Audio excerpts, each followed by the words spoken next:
You're listening to the Baumbastic Podcast with Andrew Ellis on Inside Arkansas. What's going on, everybody, and welcome back to the Baumbastic Podcast presented by Inside Arkansas and hosted by Andrew Ellis. It is May 1st. It is not even 9 p.m.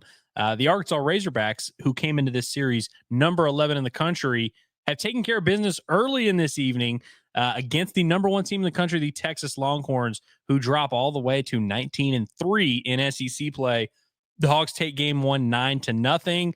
Really good outing from Zach Root. Really set the tone for Arkansas. And this game was as simple of Arkansas had a really dominant start from their starting pitcher, got 8 innings, did not allow a run. Texas, of course, held scoreless in the game overall. And Texas's starter, Ruger Riojas, I hope I'm saying that right, gives up 9 runs in 3 2/3. Arkansas did a really good job getting after him. We're going to talk about all that and how it all went down.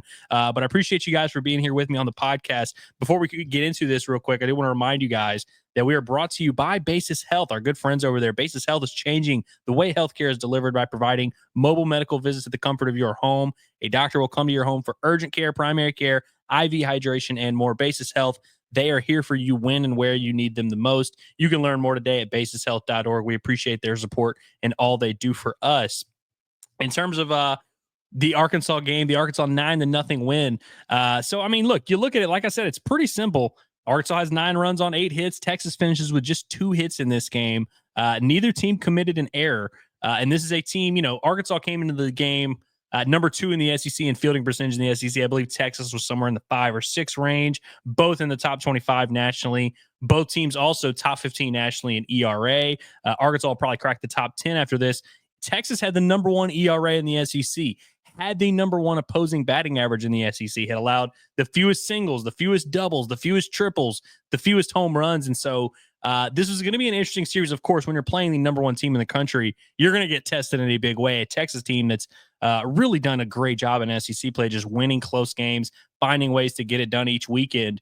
We knew we were going to find out a lot about both squads in this game, but particularly how would Arkansas hold up against a pitching staff as good as this one. Arkansas's bats kind of went quiet in that series against Florida last week. A few weeks ago against Georgia, a team that doesn't really have a dominant pitching staff.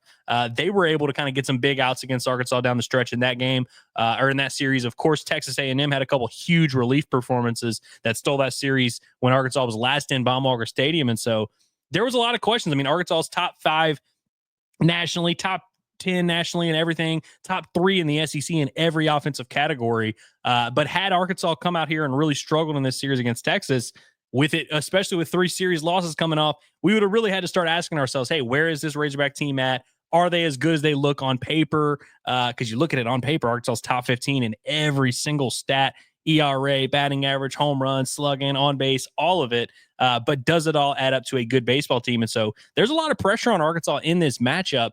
And of course, when you're facing a team like Texas with such a good pitching staff, such a good bullpen, 2 really good closing options that Arkansas is going to see later in the weekend, might see them in both of these next 2 games. There's not a ton of margin for error. You have to be really good on the mound as well, because you can't really count on your offense to mount a comeback late in this game or anything like that. You can't rely on that. And so felt like there was a lot of pressure on Arkansas, one, just to perform well with how the last 3 series have gone. But I thought this was going to be a really interesting test. And it's a Friday night in the SEC. It's actually a Thursday night. You guys don't need me to tell you, I'm preaching to the choir here a little bit, but there's just something special about an SEC series opener. Both teams rolling out their best arm, both teams rolling out their Friday night guy, their dude. You kind of expect it to be low scoring. You kind of expect the margin for error to be small. You expect to have to play good defense. Like every single base runner feels like a big deal. Every single swing feels like a big deal. And Arkansas got a couple of massive swings early. We'll talk about the breakdown of how all that went on. But I want to just talk about Zach Root for a second, because again, if you feel that pressure anytime you're in an SEC series, one, you're playing someone pretty good, but you're typically facing someone on the other side who's maybe a future first rounder, maybe just a experienced vet like a Ryan Prager who really just knows how to pitch. Like, you're going to face either someone who has a ton of experience, someone who has insane stuff, someone who's a huge draft prospect, and sometimes you're facing a guy that really has all of those tools and attributes. And so again, there's just a lot of pressure. You can't go into that matchup with a bum. You don't necessarily have to have a Hagen Smith type of guy, which we've known all along. Arkansas would not have a Hagen Smith on this team. They might not have a Hagen Smith on the roster for the next 50 years. So we kind of knew it was going to be more by committee, but there's still like, you got to, when everyone goes to their number one, when everyone dials up their ace, you got to have a guy who can fit in those situations, who can look the part, who can get you deep into a game, and can get you started on the right foot. And I feel like it sets the tone for the whole series. Zach Root came into this game with a 4.50 ERA on the year, which is not a horrible number or anything, but for a guy that was the number one pitcher in the portal, a Friday night starter, a guy that's one of the top prospects in his class, potentially a first-round pick, he's going to be one of the top 3 or 4 college arms taken. It's just not exactly what you expect. And so we knew deep down that Zach Root was capable of something like this. Hell, we've seen some really good outings out of Zach Root, but just lately it seemed like he couldn't put it all together. And I think I said it on the show this week. Like, you look at his numbers, he's got a great strikeout rate, doesn't really walk a ton of guys. Opponents don't really hit too well against him. I think they were 232 coming into this game. It's a lot lower than that now. But just for some reason, there would always be one thing that would send it awry. And so it's been a big part. I mean, how many times have we talked about starting pitching on this show, and kind of, does Arkansas really have the arms to keep up with some of these teams? Do they have enough frontline starting pitching to really make a run here? And I've always kind of argued that they did, but it's a little bit tough to make that argument when Zach Root has not been pitching to the level that he's capable of. And like I said, with really any series, any team in the SEC, it's really hard. It's not as simple as, if your Friday night guy is better than the other team, you're going to win the series. But think about it. Think about the history of Arkansas baseball just recently. That's kind of been the case a lot. Like last year's Razorback team, which we all agree, not as talented as this one top to bottom. Hell, Dave Van Horn said it himself. Outside of Hagen Smith, we're actually kind of average. And that was true. But even that being true, Arkansas still won a lot of series last year and was really tough to beat 2 out of 3 because you have Hagen Smith. It really is that big of a tone setter. And so, I've said all along, I didn't think Arkansas had a major starting pitching problem, but it was hard to make. It was really hard for me to make that argument when Zach Root wouldn't pitch well, when he's given up 5-6 runs against Florida, when he's given up 5-6 runs against A&M, when he's kind of having to battle through a lot of these starts. You can tell that the stuff was there. You could tell that he throws strikes. He's got some experience. He's got some maturity to him. He doesn't back down, but it just wasn't quite equaling what Arkansas kind of needed from him out of that number one spot. This was a big time overcorrection in this one. We'll pull up the numbers real quick. You see it there, 8 innings. That's a season long for him. Probably a career long. I didn't look that up. I know he had a few 6 and 7 inning outings last year. He may have gone 8 innings once. Does it on 99 pitches. It really felt like he could have just, his best inning might have been his last inning. It really felt like he could have just kept on rolling out there, man. He looked really good, threw a ton of strikes, only had the 2 walks, one of which was immediately erased by a double play ball, had 2 base hits, both of which were hit through the left side of the infield. One, I think, even stayed in the infield, but he did a good job getting to it. Didn't hit him much, and you see it spread out pretty well there amongst the starting lineup. 8 of Arkansas's 9 starting position players got a hit. Charles Davalon, who might be the best damn hitter on the whole team, was the one who did not come through with a hit for Arkansas. Big time efficiency from Zach Root. Again, shout out to Will McIntyre, who, by the way, has thrown 10 innings in SEC play and has allowed 2 runs. He did issue his 3rd walk of the season, so we're going to have to clean that up a little bit, Willie Mack. But good to see him get out there and throw the ball well.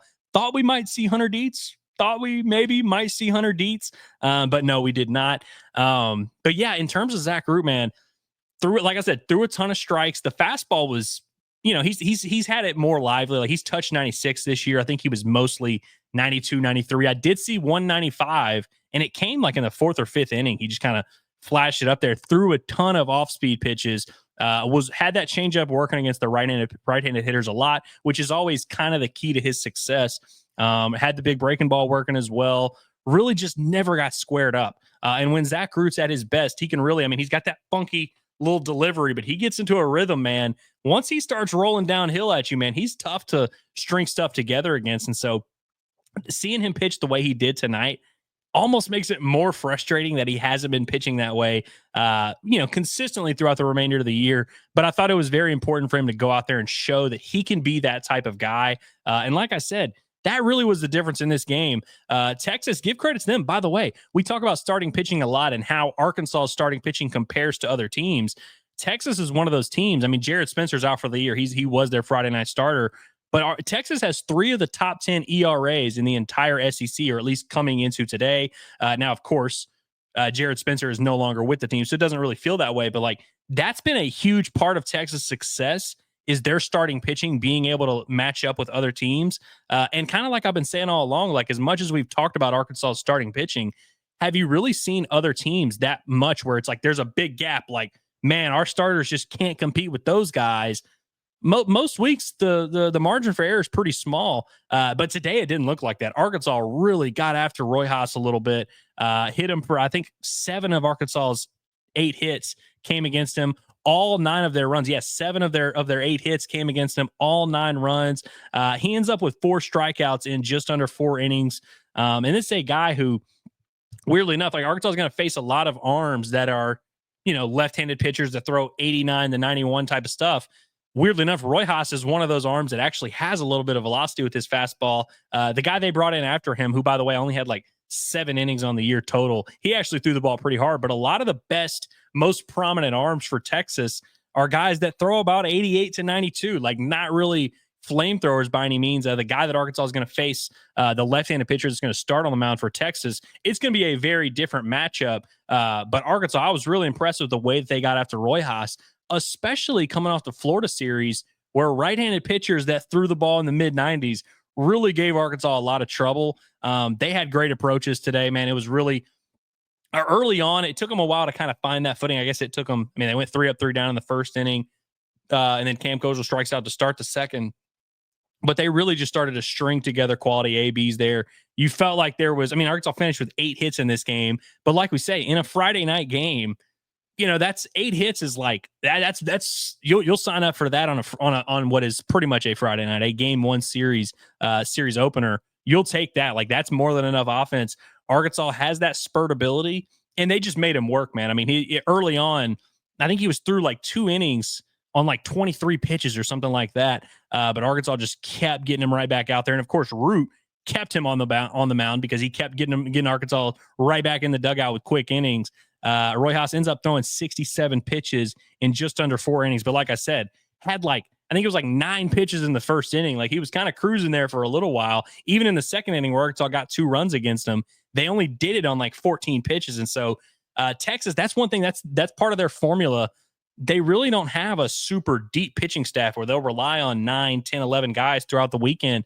They're going to count on Roy Haas and the guy who started tomorrow. Like, they're going to count on them to eat up a good bit of work. But Arkansas, credit to them, just kind of gave them no choice. You fall behind 5-0 early, and Texas is probably sitting there thinking, all right, this isn't ideal, but you're not going to go to like a top, you're not going to burn one of your like high leverage arms.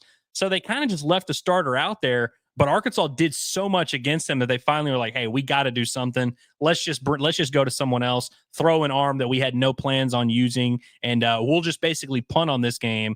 And that decision happened in like the 4th inning. So it's kind of, it's anytime you can set that kind of tone in a series where, of course, Texas, they still have all their arms available. They still have their 2 closers ready to roll. It's probably pretty easy for Texas to just wash this game away and say, hey, today's not our day. Let's just move on. But the fact that you made them make that decision that early in the game really says something. Let's talk about the little rundown of how it all went down. So we start in the second inning. Both teams win in order in the first inning. And then Root gets right back out there, gets a quick strikeout, gets a couple ground ball outs. So he was up, 6 down. Cam Kozel strikes out looking on 3 pitches to start the bottom of the second. So it kind of felt like Roy Haas was maybe going to have a little bit of a groove there. First pitch he throws to Brent Iredale, ripped to left field. And then Carson Bowles, if you watched Inside Arkansas Live yesterday, I hope you did. I hope you took my advice. Carson Bowles plus 900 to homer, gets the start in right field. Logan Maxwell was listed as a game time decision. Doesn't seem like he's really going to be available for this series. Maybe you'll see him get an at-bat. Maybe he'll get a DH look here or there. But it seems like this is going to be a big weekend for Carson Bowles. Took advantage of it in a big way, jumped all over a breaking pitch. It looked like the slider that was about 82, 83 from Roy Haas. That was the pitch that a lot of Arkansas hitters really did some damage on. That's where Vahiva Loy hit his 2-run double on, was off that same pitch. Cam Kozel later in this game, homers on a very similar pitch. Seemed like, I don't know what it was, Arkansas was hunting that pitch. And they got it in a lot of 2-strike counts, and Carson Bowles gets Arkansas on the board with that. Reese Robinette, who, by the way, got to start at first base. Gabe Frazier also listed as a game-time decision. We'll see if he's going to be able to play in this series, but big opportunity for Reese Robinette against a right-handed pitcher, get his left-handed bat in there. Comes up with a base hit in his first at-bat. Really good to see. Made a nice defensive play later. Good to see from Big Country. We've defended him on this podcast several times. He's been a Hog for 3 years. Good to see him show like he's a player at this level. We'll see if he ends up getting the start tomorrow against the lefty. Could be Rocco Pepe. Maybe Gabe Frazier gets back in there. We'll see. But good to see Big Country there. And then Ryder Helfrich grounds sharply into a 5-4-3 double play to end the second inning. So 2-0 Arkansas after 3. Zach Root comes back and gives up a base hit to start the top of the third. And you guys know, I'm all about when you score, you don't really get to keep that momentum until you go out there and put up a 0. So you come back, Texas gets their first hit. With the way that some of Zach Root's outings have gone lately, I'm still very much on edge at this point, just because even though he looked great, I mean, right off the bat, he struck out the side in the top of the first. You could tell he was locked in, but he's looked locked in a lot of his outings. I mean, against Florida, I think it was 6 or 7 up, 7 up, 7 down, maybe even 8 up, 8 down. You get a 2-out single, and then a pickoff goes awry. So, like, it doesn't take much to kind of throw things out of whack. So that single kind of had my eye open, comes back with a strikeout, gets a ground ball out to first base, and then a 1-pitch ground out to shortstop. So he gets out of that inning. Also didn't end up having to throw that many pitches. Ends up giving up the single in a 2-1 count, but then it was an 0-2 count strikeout, 1-0 count ground out, and then an 0-0 ground out. So it was like leadoff runner. Is he going to be able to hold this? Tying run at the plate to 6 pitches later, you're back in your dugout. I thought that was really important. Justin Thomas gets hit by a pitch to start the bottom of the third, which was big time for Arkansas. Charles Davalon, who again went 0 for 5. Rare bad day at the office for Charles Davalon. He strikes out swinging. That Charles Davalon AB was the first time that we saw that Royals kid was throwing. I think it was an EFIS. It's like 52, 55 miles an hour. He would just drop it in like once every like 23rd pitch. Like, it was the most bizarre thing ever. Cam Kojal at one point, I think it might have even been in this inning, fouled it off at one point, and I was like, holy cow, I thought he was about to smoke that. Vahiva got it, but he took it for a ball. But it was kind of interesting because it would just kind of float on up there. He'd be like 93, 94 with the fastball. He'd be mixing in that mid-80s slider, and all of a sudden there would just be 52 EFIS come out of nowhere. But he strikes out Charles Davalon, walks Vahiva Aloy, kind of pitched around him. Justin Thomas had moved up to second on a pass ball. So he kind of pitches around Vahiva Aloy a little bit. Kahio Aloy flies out to left field for the second out, but he hit the ball really well, hit it on the screws. One of those we all kind of stood up like, oh. But again, at this point, it's still 2-0. Arkansas's got 2 on. You're still kind of waiting for that big swing. At this point, the game is like still very much hanging in the balance. Cam Kojal falls behind 0-2. Saw a little bit of that EFIS pitch, works the count back to 3-2, fouls one off, and then ends up homering to right center field, gets that slider on the inner half, right-handed slider coming into the bat of a left-handed hitter, hits it 411 feet. Carson Bowles didn't hit his as far. I think his was 364, but Carson Bowles hit his 107 off the bat. Cam Kojal just hit his a measly 103 off the bat. But his went 411 feet, really got into that one. I believe that's his 11th home run of the year. Cam Kojal just continues to be that guy. We saw him get back on track a little bit last weekend, and so it look good to see him back swinging it the way we know he's capable of. And then Arkansas adds 4 more in the 4th inning. Root in the top of the 4th, by the way, issues a leadoff walk, and then the literal next pitch he throws, 6-4-3 double play, gets a quick fly out to right. And so just continue to cruise, continue to set the tone for Arkansas, get them back in the dugout. So in the bottom of the 4th, you have Carson Bowles gets hit by a pitch. Reese Robinette strikes out. Ryder Helfrich singles to third base. They called this a single. Really what happened was that it was a chopper to the third baseman, and he kind of like looked like he wanted to go to second, but I think he realized that he couldn't go to second because Bowles was going to beat it there, and then he just kind of didn't know what to do with the ball. So he ends up not even throwing the ball. I guess I'm okay with them calling it a single, but little bit deceptive. Probably could have been an E5 there. I'm not going to complain about it because my guy Curtis, who was with me at the game, he had the bet on there. It was 2-1 for neither team to commit an error, which neither team did. So shout out to that. And that play was kind of the determining factor there. So you have first and second with 1 out. Justin Thomas Jr. rips a single to left field. Once again, jumps on that breaking ball. And this is where I say the beginning of the end. This is where you could tell Texas was just kind of punting at this point. So Justin Thomas's single makes it a 6-0 game. Charles Davalon grounds out to first base, but hit it pretty well. And again, by this point, Roy Haas is only at 60, 65 pitches, but like he didn't have much left in the tank, man. These were all high stress pitches. They really made him work a good bit. Vahiva Aloy ends up getting up in the count 2-1. And once again, right on right, he throws the slider. Vahiva Aloy, I don't even know. It really wasn't that bad of a pitch. It was kind of a slider on the outer half to a righty in a 2-1 count. Like you're not really expecting him to put a great swing on that one. But when you're facing a first rounder, he just ropes it in the gap in right center field. Vahiva Aloy also almost homered on the same kind of pitch earlier in the game, hit one of the warning track, ends up putting this one in the gap, scores a couple more runs, makes it an 8-0 game. That was the final pitch that Roy Haas threw. The reliever they brought in, Howard, who did a really good job for them, honestly, like ended up kind of just eating it for them and getting through a few innings of low leverage work. The first hitter he faced was Kahio Aloy, who lined a base hit 108 miles an hour up the middle. And that was the final run of the game. That was it. That was in the 4th inning. You had all this action. Thought we were going to get a run rule. We ended up being a 9-0 game, but hard to complain about that game 1 victory for the Arkansas Razorbacks. Could not have asked for more out of Zach Root on the mound. I thought that was a very important performance to just kind of show the fan base that it's there. That he can go toe-to-toe with any of the best arms in the country. He, like I said, he's projected as a top arm in the draft for a reason. He was the #1 pitcher in the portal for a reason. He's starting game 1 every week for Arkansas for a reason. Good for him to go out there and show us that reason, just what he's all about. And I think mentally for him too, got to be a big confidence builder. He seemed like he was really loving the energy from the crowd. He was really feeding off of it there at Baum-Walker Stadium. So good to see some of your best players start to come alive as the competition level ramps up, as the pressure starts to ramp up. Good to see a guy in Zach Root who, views himself as one of those guys as a front level pitcher in college baseball.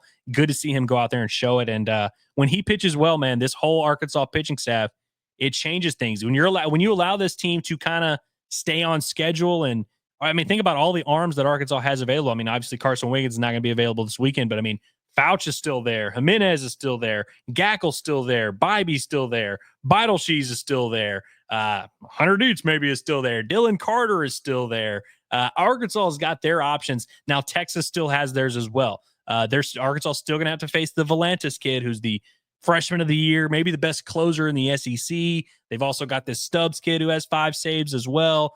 Texas still has their guys. They still have a pretty good starter on the bump tomorrow, but I feel like Arkansas made a big statement in game 1. Texas has been in a lot of close games and made a living winning close games.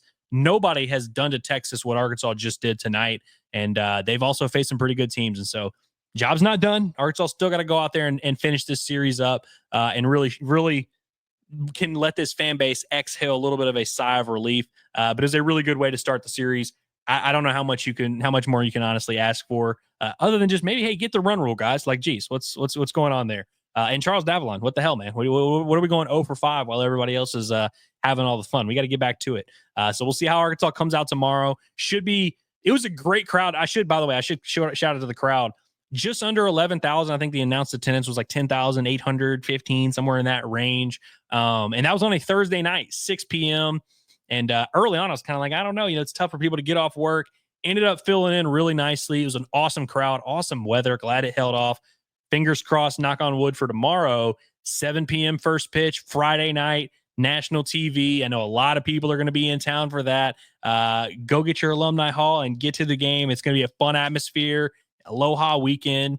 Arkansas's got a chance to make yet another statement against Texas tomorrow. Got to get the job done.